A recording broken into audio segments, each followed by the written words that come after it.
Je m'appelle Martine et j'ai 62 ans. Ma vie suit un rythme simple depuis longtemps.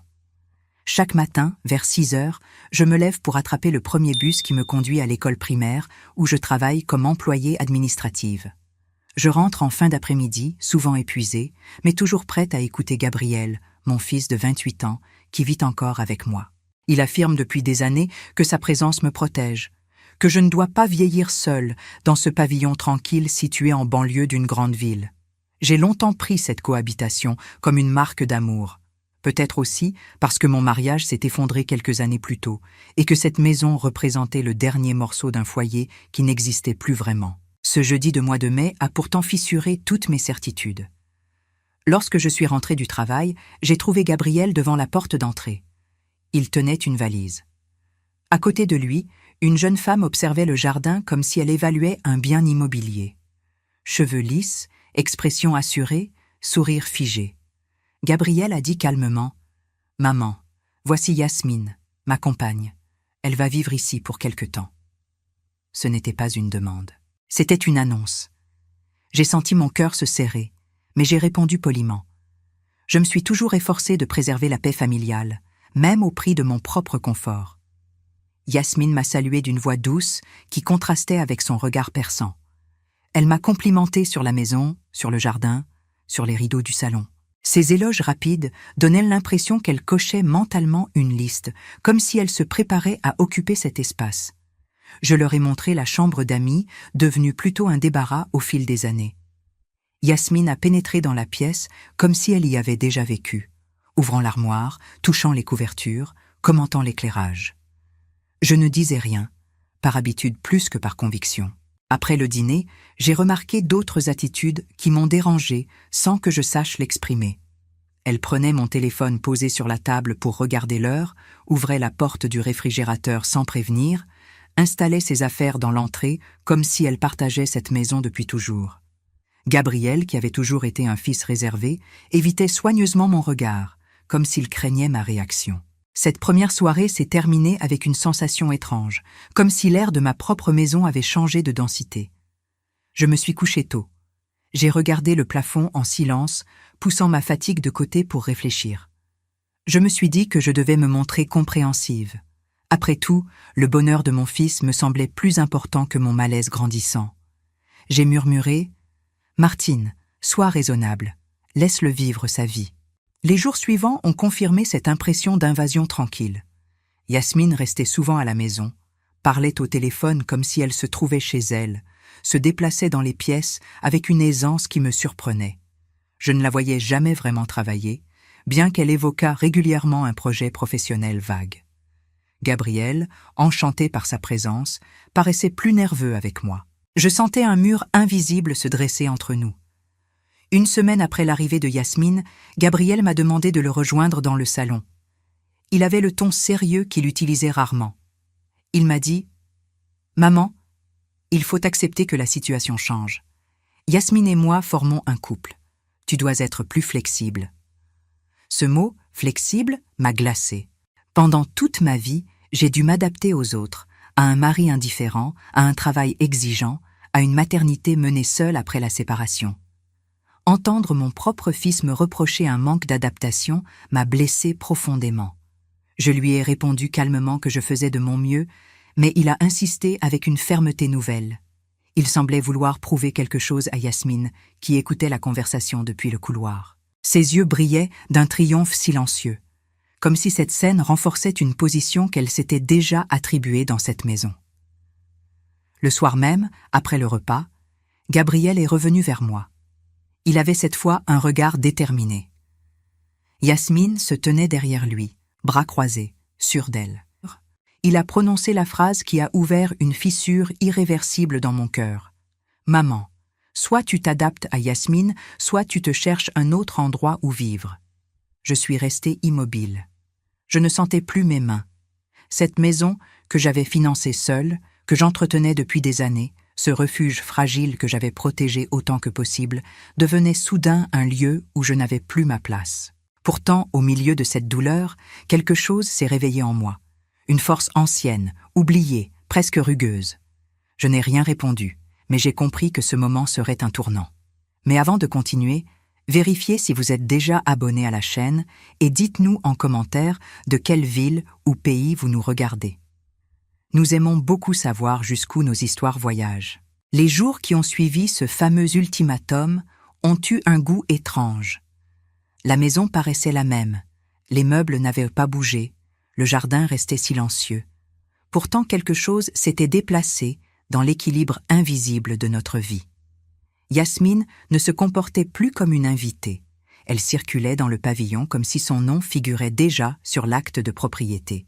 Le premier changement concret est venu avec les factures. Un soir, Gabriel a posé les enveloppes sur la table de la cuisine. La voix se voulait neutre, mais la décision était déjà prise. Selon lui, la connexion Internet ne suffisait pas pour le travail de Yasmine.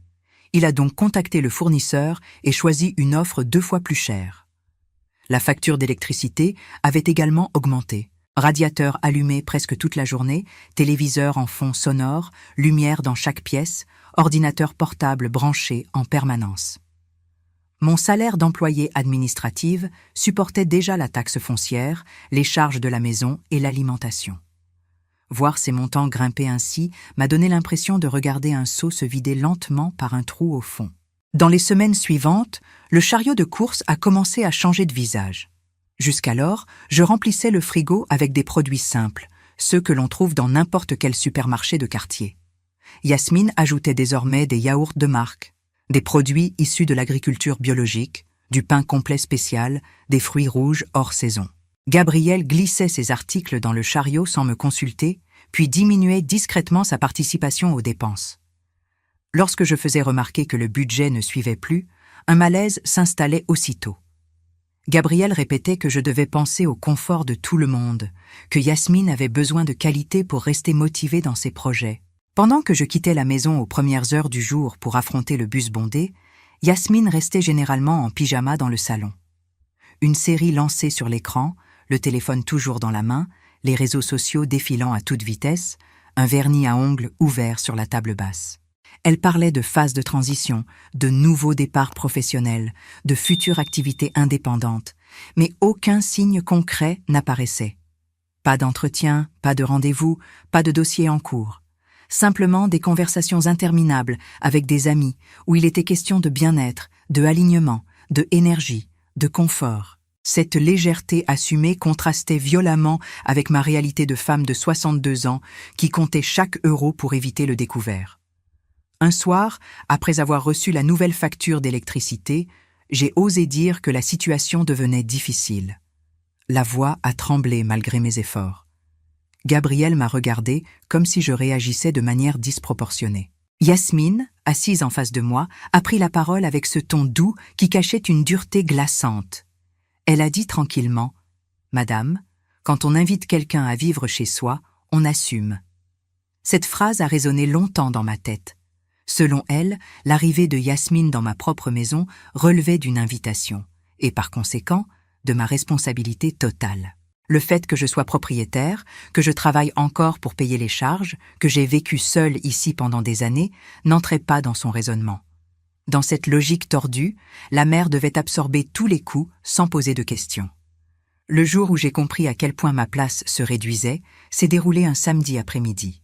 Je revenais des courses, les bras chargés de sacs, lorsque des voix féminines ont résonné depuis le salon. En entrant, j'ai découvert Yasmine entourée de 3 amis. Des verres de vin sur la table basse, des assiettes, des restes de fromage, l'une de mes nappes soigneusement brodée, transformée en simple set de table. Yasmine a annoncé avec enthousiasme qu'elle organisait une sorte de réunion de réseautage pour parler de projets et d'idées. La scène m'a laissé sans voix. Personne ne m'avait prévenu. Les regards se sont tournés vers moi. Un mélange de curiosité et de jugement flottait dans l'air. J'ai pris une inspiration pour ne pas exploser. Avec le plus de calme possible, j'ai demandé à Yasmine de me prévenir avant d'inviter plusieurs personnes. Une de ses amies m'a observé de la tête aux pieds, avec ce sourire poli qui cache le mépris. Une autre a murmuré quelque chose à l'oreille de sa voisine, et un petit rire étouffé a fusé. Yasmine s'est levée, m'a prise à part près de la porte, puis a baissé la voix sans renoncer à ce ton condescendant. Selon elle, je traversais une période délicate depuis ma séparation et il ne fallait pas que je projette mes frustrations sur elle. D'un geste rapide, elle m'a rassurée en disant que cette maison pouvait devenir un lieu vivant, moderne, ouvert, à condition que je ne bloque pas l'énergie. Le malaise a grandi encore davantage quand Gabriel est rentré. Au lieu de voir l'inconfort dans mes yeux, il s'est excusé auprès de Yasmine pour le incident. Plus tard, dans sa chambre, la discussion a explosé. J'ai expliqué les factures, la fatigue, la sensation de ne plus être chez moi. Lui défendait l'idée d'un couple moderne, libre, d'une maison partagée. À un moment, il a répété que Yasmine passait avant tout, qu'il refusait qu'elle soit traitée comme une intruse. Le ton est monté malgré moi. La réponse finale est tombée comme un couperet. Gabriel a redit que la condition restait la même, que je devais m'adapter ou envisager de partir. Lorsque je suis sortie de sa chambre, Yasmine se tenait dans le couloir. Les bras croisés, le sourire étiré, elle m'a lancé doucement « On peut très bien vivre ensemble, tant que chacune reste à sa place ». Le sous-entendu ne laissait aucun doute. Dans ce pavillon que j'avais payé pendant des années, ma place se réduisait à celle d'une présence gênante, peut-être utile pour payer les charges, sûrement dérangeante dans le reste. Cette nuit-là, allongée dans mon lit, j'ai compris que la situation dépassait un simple conflit de cohabitation. Il ne s'agissait plus uniquement d'habitudes différentes ou de générations qui se heurtent. Mon propre fils, influencé par une femme qu'il connaissait à peine, me poussait vers la sortie moralement, sinon physiquement. La maison se transformait en champ de bataille silencieux. Personne ne portait d'uniforme, aucun cri ne résonnait dans les rues. Cependant, chaque regard, chaque phrase, chaque facture posée sur la table représentait un tir précis. À cet instant, quelque chose en moi a décidé de ne plus reculer, même si je ne savais pas encore comment mener cette guerre. Un mardi soir, alors que je rangeais quelques papiers tombés derrière le canapé, une enveloppe froissée a glissé au sol. Le papier portait le nom de Yasmine, suivi de la mention très officielle d'un huissier de justice. Mon cœur a battu plus vite. J'ai ouvert la lettre avec précaution, même si je savais que je n'aurais pas dû. Le courrier annonçait une procédure d'expulsion pour loyer impayé, concernant un appartement situé dans une commune voisine. La date indiquait que l'expulsion avait eu lieu une semaine avant son arrivée chez moi. Une semaine seulement. La présence soudaine de Yasmine prenait soudain une autre couleur. Mon esprit cherchait désespérément une explication raisonnable, mais les mots de la lettre parlaient plus fort que toutes les hypothèses.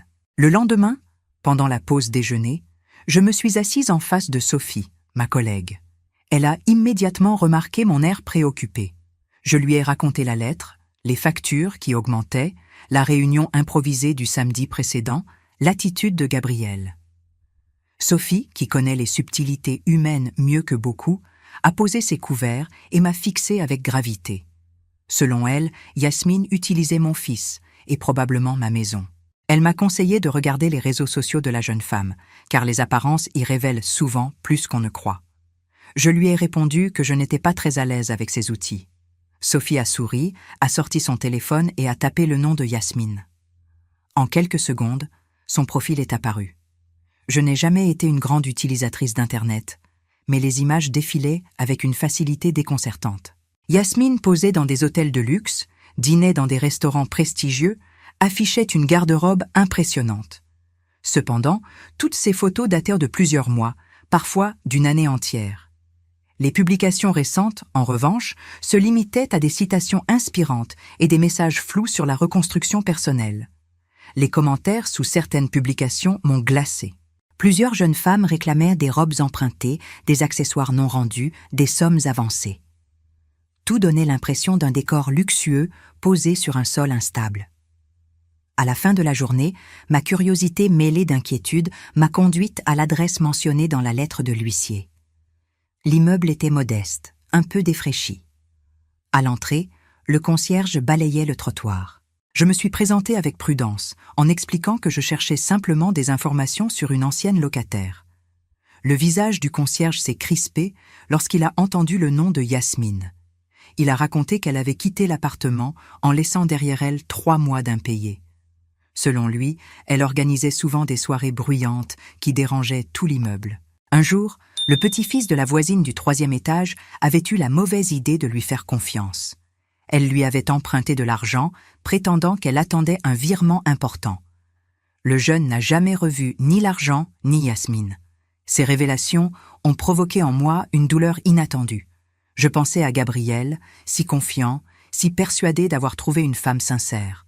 Je pensais aussi à ma naïveté. Je me suis senti bousculé, presque étourdi. Avant de quitter l'immeuble, j'ai remercié le concierge et j'ai pris plusieurs minutes pour reprendre mes esprits dans la rue. De retour chez moi, une nouvelle découverte m'attendait. En rangeant quelques affaires dans ma chambre, j'ai remarqué que ma boîte à bijoux n'était pas exactement à sa place. Le contenu semblait plus léger que d'habitude. Je l'ai ouverte et mon souffle s'est coupé. Le bracelet offert par ma sœur, un broche ayant appartenu à ma mère et un petit pendentif en or avaient disparu. Des objets modestes, mais précieux pour moi. J'ai fouillé la chambre entière, croyant à un simple oubli, mais les pièces manquantes ne réapparaissaient pas. Un frisson m'a parcouru. Je ne voulais pas accuser sans preuve, pourtant tout se reliait. La lettre de l'huissier, l'expulsion, les commentaires en ligne, les dettes, les emprunts jamais rendus.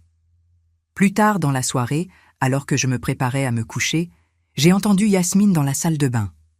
La porte était entr'ouverte et sa voix résonnait dans le carrelage.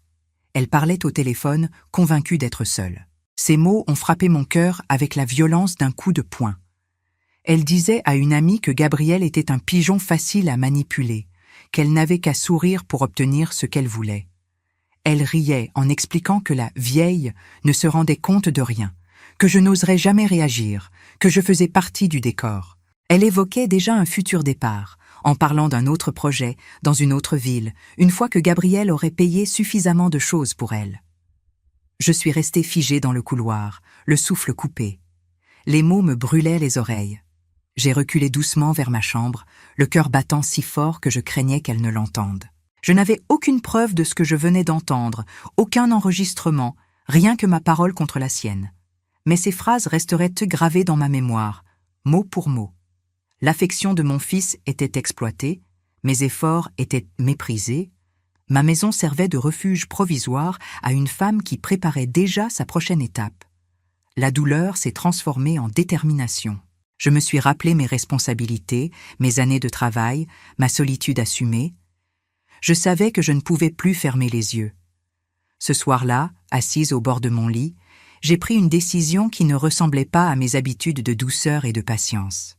Je devais me défendre, protéger ma maison et surtout préserver Gabriel, même s'il refusait encore de voir la vérité.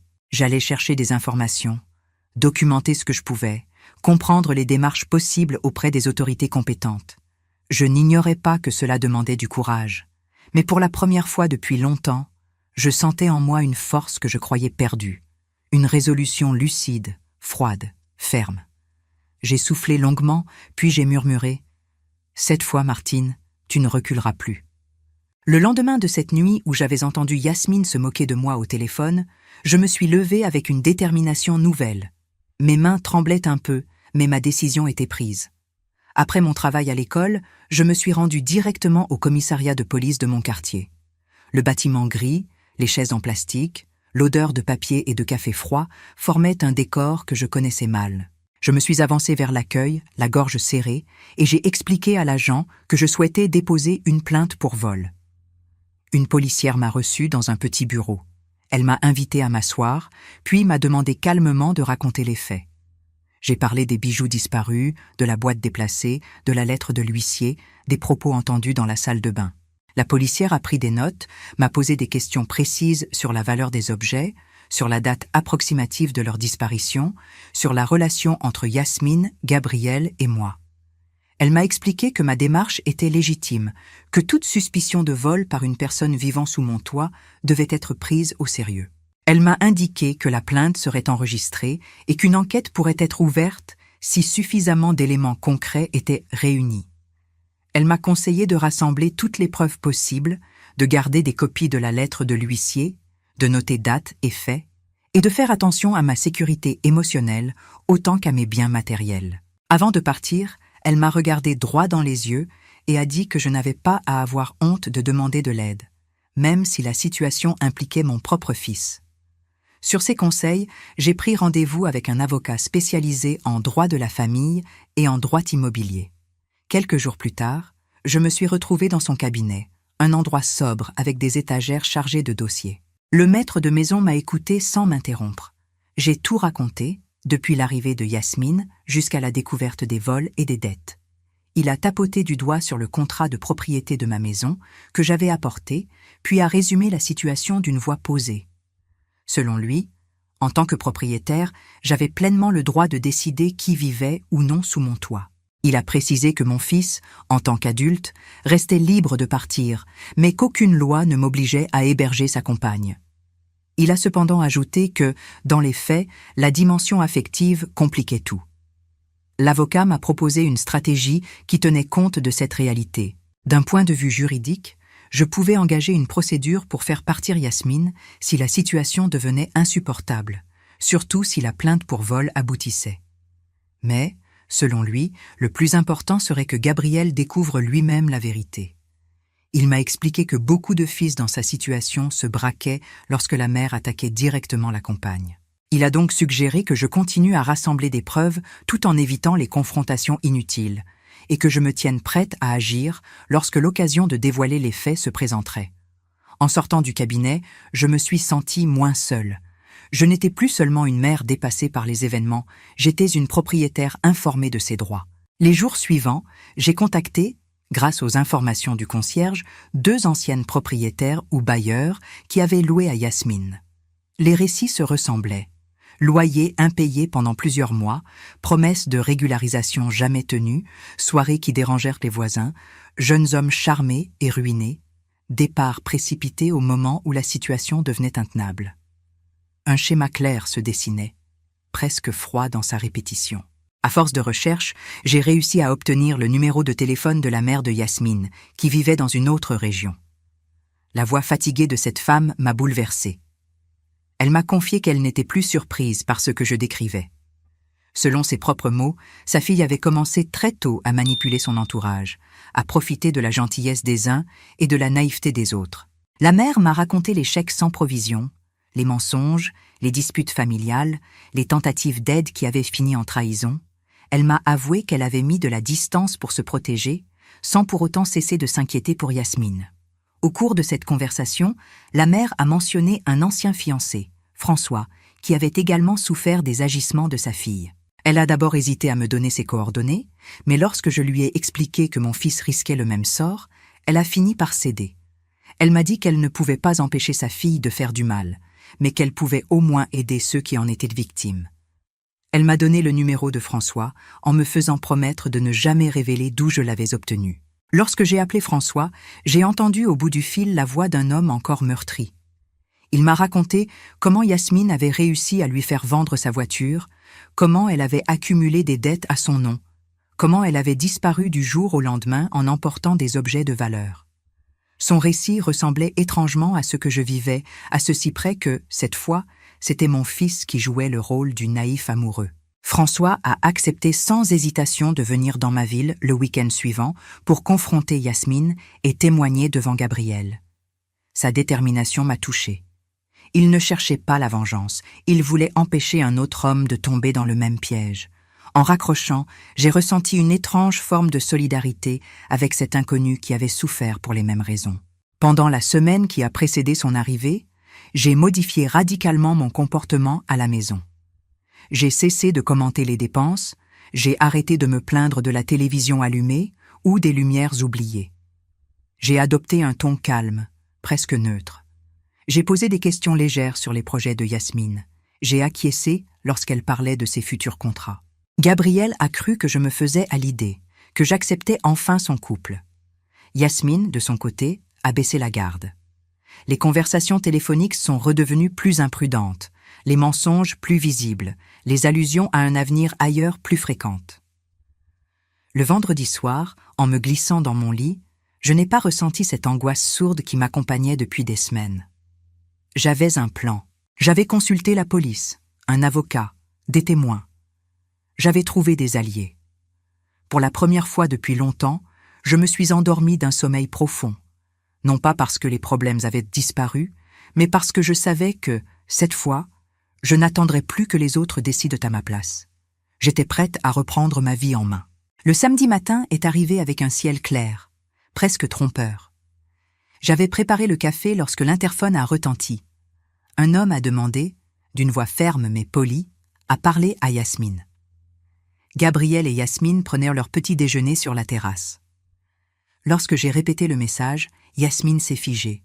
Son visage a perdu toute couleur. Elle a répondu qu'elle ne connaissait personne de ce nom, mais la panique dans ses yeux contredisait ses mots. Gabriel observait la scène sans comprendre. Quelques secondes plus tard, François est apparu devant le portail. Grand, élégant, regard déterminé. Il a prononcé calmement « Je voudrais parler à Yasmine. Je suis son ancien fiancé. » Yasmine a reculé d'un pas, puis a bredouillé qu'il devait se tromper, que ce n'était pas elle. Je suis sortie avec ma pochette remplie de documents. Mon cœur battait fort, pourtant je me sentais étrangement lucide. J'ai ouvert la porte et j'ai invité François à entrer. Sur la terrasse, le silence s'est installé comme une chape de plomb. Gabriel semblait perdu entre la surprise et la colère. François, lui, n'a pas haussé la voix. C'est à ce moment que mon regard s'est posé sur le poignet de Yasmine. Mon souffle s'est arrêté. Elle portait le bracelet de ma sœur, celui que je croyais perdu. Ce bracelet en argent avec des petites pierres bleues que je reconnaîtrais entre mille. Elle l'avait mis ce matin-là, sans doute par habitude, sans imaginer que quelqu'un viendrait la confronter. J'ai pointé son poignet du doigt et j'ai dit d'une voix blanche « Ce bracelet m'appartient. C'est un cadeau de ma sœur. Il a disparu de ma boîte à bijoux il y a plusieurs semaines. » Yasmine a instinctivement caché son bras derrière son dos, mais il était trop tard. Gabriel avait vu. François avait vu. Le silence qui a suivi était assourdissant. Il a simplement posé son dossier sur la table et a déclaré qu'il venait récupérer ce que Yasmine lui devait et prévenir Gabriel avant qu'il ne subisse le même sort. L'expression de Yasmine est passée de la peur à la nervosité, puis à une agressivité contenue. Elle affirmait qu'il s'agissait d'un mensonge, qu'elle n'avait jamais été fiancée à cet homme. J'ai posé ma propre pochette à côté de celle de François. D'une voix que je voulais maîtriser, j'ai demandé à Gabriel de s'asseoir. Je lui ai montré la lettre de l'huissier, les copies des échanges entre anciennes propriétaires, les photos des objets manquants, les relevés prouvant les achats inhabituels, les messages venus des réseaux sociaux. François a ajouté ses propres preuves, contrats signés, copies de virements, courriers de réclamation, captures de conversation où Yasmine lui promettait de rembourser un prêt. Gabriel passait d'un document à l'autre comme un homme qui découvre une langue inconnue. Il répétait que ce n'était pas possible, que je cherchais un prétexte pour détruire son couple, que je n'avais jamais accepté Yasmine. Je sentais sa résistance mêlée à une souffrance profonde. Il voulait croire en la femme qu'il aimait. Alors, je me suis tournée vers Gabriel. Ma voix tremblait, mais je devais parler. Je lui ai raconté ce que j'avais entendu dans la salle de bain, quelques semaines plus tôt. Mot pour mot. Yasmine qui le traitait de pigeon facile à manipuler. Yasmine qui riait en disant que la vieille ne représentait aucun danger. Yasmine qui parlait déjà d'un autre projet, dans une autre ville, une fois qu'il aurait payé suffisamment pour elle. Gabriel m'a regardé avec incrédulité. Yasmine a immédiatement nié, affirmant que j'inventais tout. Mais François a pris la parole. Il a dit calmement qu'il avait entendu exactement les mêmes mots, des années plus tôt, lorsqu'il était à la place de Gabriel. Il a sorti de son dossier des messages où Yasmine tenait des propos similaires à une amie. Les mots étaient presque identiques. Gabriel a blêmi. Il a regardé Yasmine, puis les messages, puis moi. Son visage s'est décomposé. Yasmine a compris que la situation lui échappait totalement. Elle a tenté une dernière manœuvre, les yeux soudain brillants de larmes. Elle s'est tournée vers Gabriel en murmurant qu'elle pouvait tout expliquer, que François était un ex jaloux et vengeur, que j'avais monté un complot contre elle depuis le début. Mais Gabriel ne la regardait plus. Il fixait les documents étalés sur la table, le bracelet à son poignet, les messages sur l'écran de François. Le silence de Gabriel a été plus dévastateur que n'importe quelle accusation. Yasmine a attendu une réaction, un signe, une ouverture. Rien n'est venu. Alors son visage s'est durci. Les larmes ont disparu aussi vite qu'elles étaient apparues. Elle s'est levée brusquement, a attrapé son sac et a dit d'une voix sèche « Très bien. Je n'ai pas besoin de ça. Elle n'a pas avoué. Elle n'a pas demandé pardon. Elle a simplement compris que le jeu était terminé. François a gardé son calme. Il lui a demandé de monter chercher ce qu'elle voulait emporter et de signer le document reconnaissant sa dette. Elle a grimpé les escaliers en tapant du pied, proférant des insultes à mi-voix. Gabriel s'est levé pour la suivre. Je l'ai accompagnée. Nous sommes restés sur le seuil de la chambre pendant qu'elle jetait ses affaires dans ses valises avec des gestes rageurs. J'ai remarqué sur la commode le broche de ma mère et le pendentif en or que je cherchais depuis des semaines. Je les ai récupérés sans un mot. Yasmine m'a lancé un regard noir, mais n'a rien dit. Elle savait qu'elle avait perdu. 10 minutes plus tard, elle est redescendue avec 2 valises. Elle a jeté un regard méprisant vers moi, un autre vers Gabriel, puis a claqué la porte sans se retourner. François, resté en bas, a simplement hoché la tête. Il avait vu ce schéma se répéter. Il savait comment cela se terminait. Il m'a assuré qu'elle avait signé un accord de remboursement, même si rien ne garantissait qu'elle respecterait ses engagements. Avant de partir, il a posé une main amicale sur l'épaule de Gabriel et lui a dit qu'il n'était pas le premier à être manipulé par elle, et malheureusement, probablement pas le dernier. Une fois la porte refermée derrière François, la maison a semblé respirer différemment. Gabriel s'est effondré sur une chaise. Il a enfoui son visage dans ses mains. Sa voix tremblait lorsqu'il a demandé pardon. Il regrettait ses paroles, ses jugements, son aveuglement. Je l'ai serré dans mes bras sans hésiter. Je n'attendais pas d'excuses. Je voulais juste qu'il retrouve la clarté qu'il avait perdue.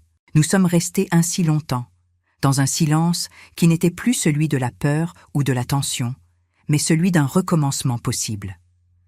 Lorsque Gabriel a relevé la tête, j'ai vu dans ses yeux un mélange de honte, d'amour et de soulagement. J'ai caressé légèrement sa joue. J'ai senti que la mère, longtemps mise de côté, retrouvait sa place, non pas pour protéger naïvement, mais pour accompagner un adulte qui venait d'apprendre une leçon cruelle. Le soir venu, lorsque je me suis allongée dans mon lit, la chambre semblait différente. L'air paraissait plus léger. Je n'étais plus cette femme qui se laissait envahir, intimidée, effacée. Je venais de traverser une épreuve qui aurait pu me briser. Pourtant, elle m'avait révélé. Je me suis endormie avec une certitude nouvelle. Je n'étais pas faible. J'étais une femme qui avait appris à se défendre, à dire non, à reprendre sa vie en main. Une femme qui avait décidé de ne plus jamais laisser qui que ce soit s'asseoir à sa place dans sa propre maison. 3 mois se sont écoulés depuis le départ de Yasmine, et la maison a retrouvé un rythme apaisé. La plainte que j'avais déposée au commissariat a finalement été classée sans suite, faute de preuves suffisantes pour engager des poursuites. Mais cela n'avait plus d'importance.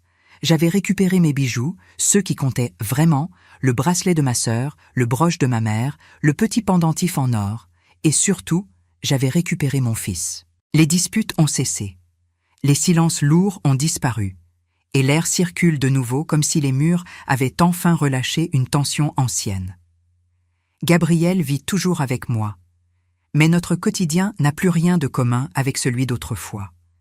Il paie désormais une partie des charges, fait les courses 1 semaine sur 2, prend en charge le ménage du salon et de la terrasse. Il me demande avant d'inviter quelqu'un et il respecte les règles que nous avons fixées ensemble. Ce ne sont pas des obligations pesantes, juste des gestes simples qui marquent une cohabitation adulte et équilibrée. Je ne suis plus la femme qui portait tout, silencieusement, au nom d'un amour maternel mal interprété. Je suis une mère, oui, mais une mère qui se respecte. Pendant cette période, j'ai aussi ressenti le besoin de parler, de partager ce qui m'était arrivé, de comprendre pourquoi j'avais laissé mes limites s'effacer si longtemps. Je me suis alors rapprochée d'un petit groupe de parole organisé par ma paroisse. Le mardi soir, lorsque j'entre dans la salle où une dizaine de femmes de mon âge se réunissent, je sens quelque chose se libérer en moi. Elles racontent des histoires de couples difficiles, de manipulation familiale, de solitude ignorée, de fils ou filles qui ne voient plus la valeur de celles qui les ont tant aimés. Beaucoup ont traversé des épreuves que je reconnais dans les détails. Leur lucidité me touche, leurs blessures me ramènent à mes propres aveuglements, leur renaissance m'inspire. À mesure que j'écoute, je comprends que la ligne entre gentillesse et soumission est souvent invisible, et qu'elle se franchit sans que l'on s'en aperçoive. Vouloir la paix n'est pas céder à tout. Aimer ne signifie pas se sacrifier jusqu'à disparaître. Soutenir un enfant adulte ne doit jamais ressembler à porter le poids de ses choix, de ses amours ou de ses erreurs. Je répète souvent aux femmes du groupe que l'amour maternel n'a jamais été synonyme d'esclavage émotionnel. Elles hochent la tête. Certaines essuient une larme. D'autres sourient, avec la discrétion de celle qui se réveille lentement. Quelques semaines plus tard, Gabrielle a commencé à fréquenter une jeune femme, Patricia, une infirmière de 26 ans qu'il avait rencontrée par l'intermédiaire d'un ami. Je ne la connais pas encore très bien. Leur relation débute à peine, et je me garde de tirer des conclusions hâtives. Mais lors du premier dîner qu'elle a partagé avec nous, j'ai remarqué des petites choses qui m'ont rassurée. Elle a demandé si elle pouvait aider en cuisine au lieu de s'installer directement à table. Elle a posé des questions sur la maison avec curiosité, sans ce regard évaluateur que j'avais vu chez Yasmine. Elle a ri d'une blague de Gabrielle sans exagération. Des gestes simples, peut-être insignifiants pour d'autres, mais qui, après ce que nous avions traversé, prenaient une signification particulière. Je ne sais pas si Patricia est la bonne personne pour mon fils, mais je sais qu'elle ne ressemble pas à celle qui l'a précédée, et pour l'instant, c'est suffisant. Un soir, alors que nous étions dans la cuisine à préparer le dîner, Gabriel s'est approché de moi. Le regard était sérieux, presque fragile. Il m'a demandé si je regrettais d'avoir enquêté sur Yasmine. Je me suis tournée vers lui, j'ai posé ma main sur son avant-bras et j'ai répondu que si regret il y avait, il ne portait pas sur l'enquête, mais sur le temps que j'avais mis à agir. Je me suis souvent tue pour éviter les conflits, pour préserver l'harmonie, pour rester une mère douce. Pourtant, c'est en reprenant ma place que j'ai retrouvé la paix.